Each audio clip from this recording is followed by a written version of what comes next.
At 5, we told you about one mother's heartbreaking story of losing her daughter to addiction and her fight to get more resources for treatment here in Oregon. Well, now at 6, Fox 12's Sarah Hurwitz is digging for answers from state lawmakers about what they're doing to respond to this addiction crisis. She joins us now live in studio with more. Sarah. Well, we know that new data just came out from the National Survey on Drug Use and Health, ranking Oregon second in the nation for addiction and 50th for access to treatment. I asked Governor Kate Brown's office what the state is doing to address this problem, which she did briefly talk about in her State of the State address on Thursday. Take a listen. Expanding access to behavioral health services and substance use disorder prevention, treatment, and recovery is critical.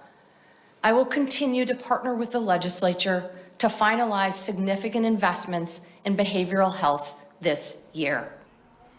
Now, her office also said today during the 2021 legislative session that the governor worked with the legislature to pass $350 million in investments toward behavioral health and system reforms.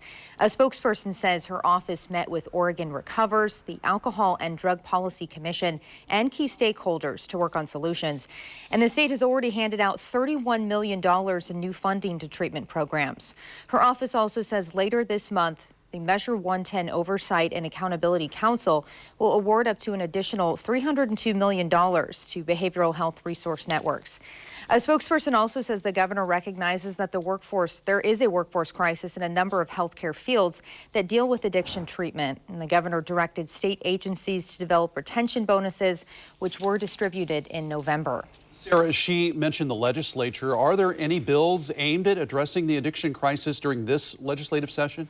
Well, yeah, Wayne, House Bill 4004 would require the Oregon Health Authority to distribute grants to behavioral health treatment providers for staff compensation as well as workforce retention and recruitment. There's also House Bill 4085.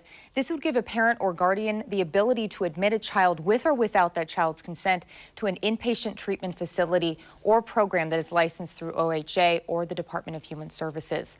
Now, I also reached out to a number of legislators today who all agreed that more work needs to be done to address the addiction crisis here in Oregon. Reporting live in studio, Sarah Hurwitz, Fox 12 Oregon.